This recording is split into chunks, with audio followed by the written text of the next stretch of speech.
Meus amores, forças que atuam numa situação em que eu tenha um plano inclinado de um certo ângulo e um corpo apoiado sobre esse plano inclinado na iminência de iniciar o seu movimento, ou de descida ou de subida. Características dessa situação que aparecem muito em concurso e vocês têm que dar conta de avaliar as forças que atuam em um plano inclinado.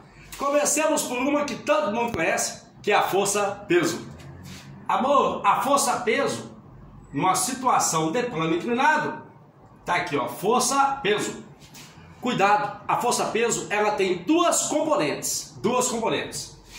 Uma componente vertical, que é chamada de PY, que exerce força no plano inclinado, obviamente o plano também vai exercer força sobre esse corpo, chamada força normal, e a outra componente do peso é sua componente horizontal, que a gente chama de PX, que tende a fazer com que o corpo desça o plano inclinado. O que é que você tem que saber sobre o PX e o PY? PX, a componente horizontal do peso, é o peso multiplicado pelo seno do ângulo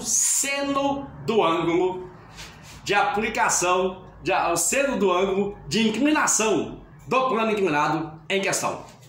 E PY é o peso multiplicado pelo cosseno do ângulo de inclinação do plano inclinado.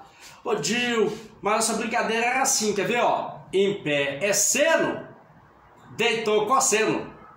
Em pé, Y, seno.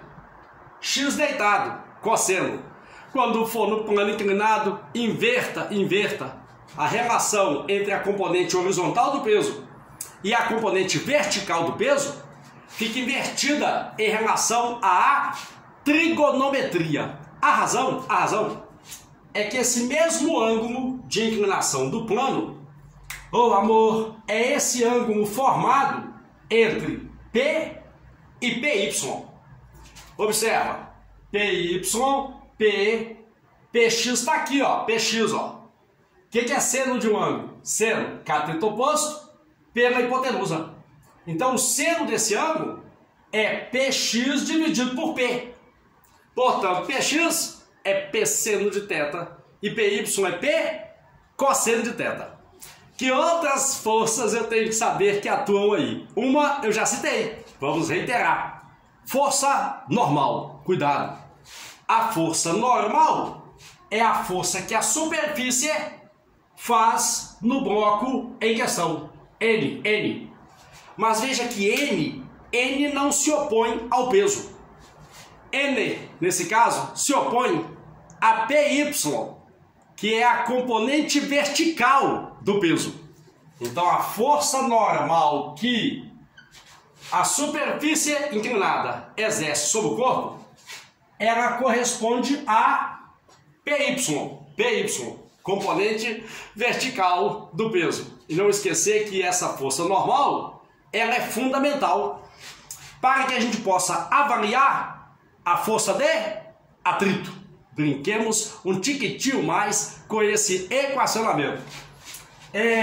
Lembra que força de atrito é coeficiente de atrito multiplicado pela força normal. A força normal aqui não é mais o P, é o PY, é a componente vertical do peso.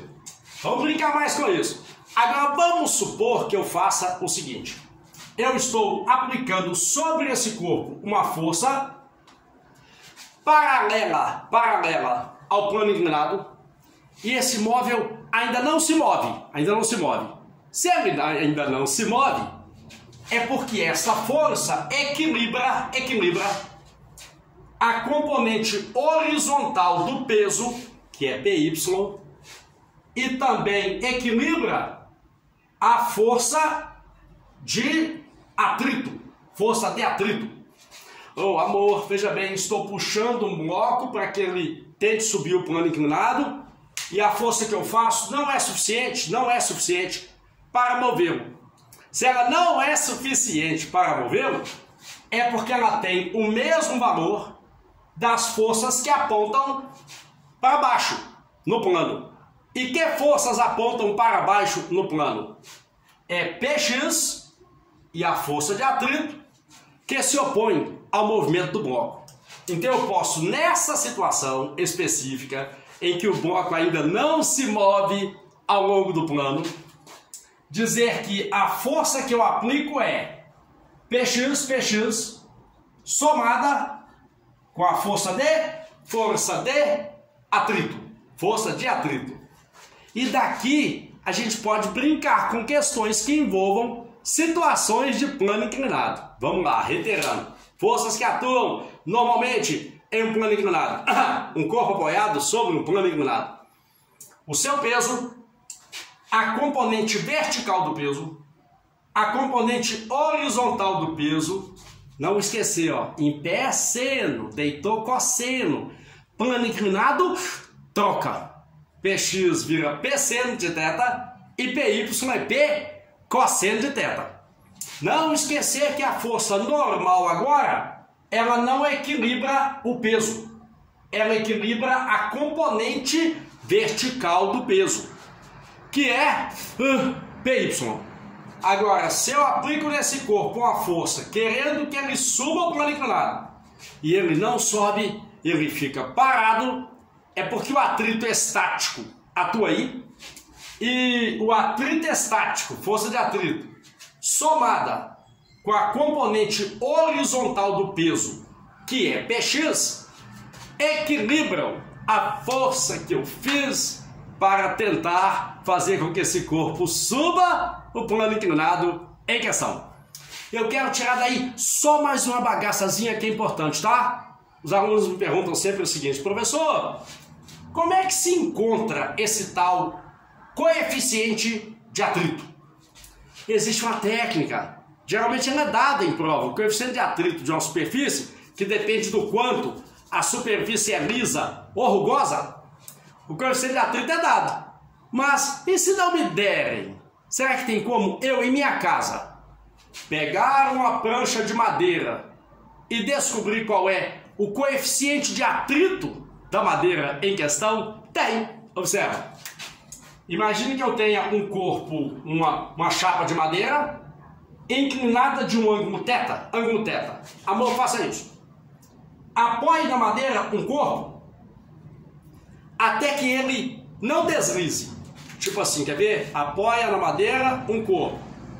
Vai levantando, inclinando o plano até que esse corpo inicie o movimento de descida, tá? E meça esse ângulo que está aqui embaixo. Olha que legal. Mede o ângulo para o qual essa bagaça começou a descer. Antes de descer, eu tinha Px tentando fazer com que ele descesse, e quem evitava a descida era exclusivamente a força de atrito. Agora, igualem essas duas grandezas, Px e a força de atrito. Se você igualar Px à força de atrito nessa situação, olha o que vai acontecer. Vamos, quer ver? Px é P seno de θ. Força de atrito, coeficiente de atrito, multiplicado pela força normal. Só que a força normal equilibra Py. E Py é P cosseno de θ. Corte o peso. Traz o cosseno para baixo. Você vai encontrar que o coeficiente de atrito é o seno do ângulo de inclinação do plano dividido pelo cosseno. Mas seno dividido por cosseno,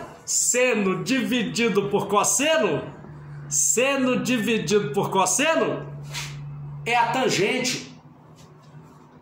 Tangente de inclinação do plano. Ah, então como é que eu descubro o coeficiente de atrito de uma superfície qualquer? Pegue essa superfície plana, coloque sobre ela um peso qualquer e vá inclinando o plano até que de repente, para um certo ângulo, o peso escorrega. Ô véi, um pouquinho antes de escorregar, quem não deixava ele escorregar? Era a força de atrito que se opunha à componente horizontal do peso, Px. O que você faz? Mede o ângulo, a tangente desse ângulo é o que a gente chama de coeficiente de atrito, que tem a ver com o fato da superfície ser muito lisa ou muito rugosa. Até o próximo encontro, para a gente continuar brincando com as situações de aplicação das leis de Newton. Hoje, plano inclinado. Mais tarde, um abraço.